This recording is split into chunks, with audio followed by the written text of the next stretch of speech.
The storm howled like a wounded animal, tearing through the Texas plains with a fury that rattled the windows of Eli Harper's rickety old ranch house. Lightning split the sky, illuminating the endless stretch of dust and scrubland that had been his only companion for a decade. At 42, Eli was a man carved from solitude, his heart as weathered as the barn he'd built with his own hands. But that night, as the rain lashed down in sheets, a faint cry, sharp, desperate, human, pierced the roar of the tempest. Eli's breath caught. He grabbed his lantern and shotgun, his boots sinking into the mud as he slogged toward the barn, his pulse hammering. What he found there would change his life forever. Inside, slumped against a hay bale, was a woman, her dark hair matted with blood and rain, her buckskin dress torn and stained crimson. Her eyes, wide with pain and fear, locked onto his, defiant, yet pleading. She was Comanche, no doubt, her features sharp and proud, even in her weakened state. A gash ran deep across her thigh, and her breathing was shallow, ragged. Eli's hands trembled as he lowered the shotgun. He'd heard the stories: raids, violence, the endless clash between settlers and the Comanche. But this was no warrior. This was a woman, alone and dying in his barn. "I ain't gonna hurt you," he whispered, setting the lantern down. She flinched as he stepped closer, but her strength was fading fast. Against every instinct, Eli knelt beside her, his rough hands tearing a strip from his shirt to bind her wound. "You're safe here," he said, though he wasn't sure he believed it himself. Her name, he learned days later, was Nita, meaning bear in her tongue. She spoke little English, and Eli knew no Comanche, but necessity forged a fragile bridge between them. He carried her into the house, laid her on his bed, and tended her wound with whiskey and bandages, his fingers clumsy but gentle. Fever gripped her for 3 nights, and Eli barely slept, haunted by her delirious murmurs and the weight of his decision. Why was he doing this? He was a loner, a man who'd buried his wife and son to cholera 10 years prior, a man who'd sworn off connection to spare himself the pain. Yet here he was, spooning broth into Nita's mouth, praying she'd live. As Nita's strength returned, so did her wariness. She watched Eli like a hawk, her dark eyes tracking his every move.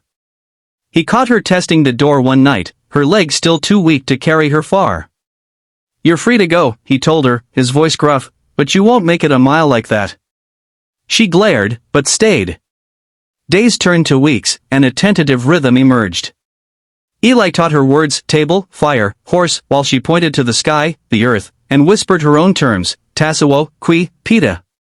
He marveled at her resilience, the way she limped to the barn to help with the horses, her hands sure and steady despite the pain. But trust was a fragile thread, and challenges loomed like storm clouds on the horizon. The first test came with the townsfolk. Word spread fast in a place like Red Creek, and when Eli rode in for supplies, the stares were sharp as knives. "You got a Comanche in your house, Harper," grumbled old man Tate, spitting tobacco at Eli's boots. "They're killers, every last one. You're a skin for trouble." Eli's jaw tightened. "She's hurt, not a threat," he shot back, but doubt not at him. The Comanche and settlers had blood on both sides. Raids had taken livestock, lives, and trust. That night, he caught Nita staring out the window, her face unreadable. "They hate me," she said, her English halting but clear. Eli sighed. "They don't know you." But did he? He pushed the thought away, focusing on the chores, the quiet meals they shared, the way her rare smile lit something dormant in his chest. The second challenge was fiercer. One dawn, hoofbeats thundered toward the ranch. 3 Comanche warriors appeared, their faces painted, rifles in hand. Nita froze, then stepped outside, her chin high. Words flew in a language Eli couldn't grasp, sharp and urgent. She turned to him, eyes blazing. "They come for me. Say I'm lost, belong with them." Eli's heart sank. He saw the bond in their gestures, the pull of her people. But he also saw the fear in her glance back at him. "Do you want to go?" he asked, his voice barely steady. She hesitated, then shook her head. "No. Here. I choose." The warriors bristled, one raising his rifle, and Eli stepped forward, hand on his own gun. "She stays if she wants to," he growled. Tension hung thick, but Nita spoke again, firm and fast. The warriors relented, riding off with a final, wary look. Eli's knees nearly buckled. He'd risked his life for her. Why? Their bond deepened in the quiet that followed. Nita taught Eli to track deer, her movements silent and sure, while he showed her how to mend a fence, their hands brushing once, both pulling back, hearts racing. But the third challenge tested them most. A posse from town, fueled by whiskey and fear, rode up one night, torches blazing. "Hand her over, Harper," shouted Jed Carson, a rancher with a grudge. "She'll bring the Comanche down on us all." Eli stood on his porch, shotgun ready, Nita at his side. "She's no danger to you," he roared. "Go home." A bottle shattered at his feet, flames licking the dirt. Nita gripped his arm, whispering, "I go. Keep you safe." Eli shook his head, fury and something deeper, love, surging through him. "You're not alone anymore." "Neither am I."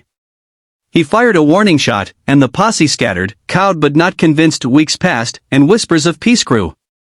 Nita's wound healed, and with it, their trust. One evening, by the fire, she touched his hand, her eyes soft. "You saved me, Eli. Not just body. Heart." He swallowed, his own grief thawing. "You saved me too, Nita.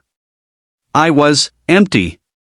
They faced the world together, townsfolk who softened, some even nodding in respect, a Comanche elder who came, not with weapons, but an offering of peace, a beaded pouch for Eli.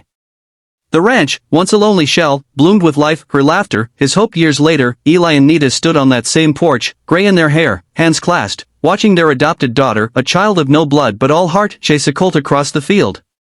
They'd bridged two worlds, defying hate and fear with kindness, courage, and a love neither expected. Their story, born from a stormy night and a wounded stranger, whispered a truth to the winds of the plains. Even in the unlikeliest of bonds, healing begins with a single act of grace.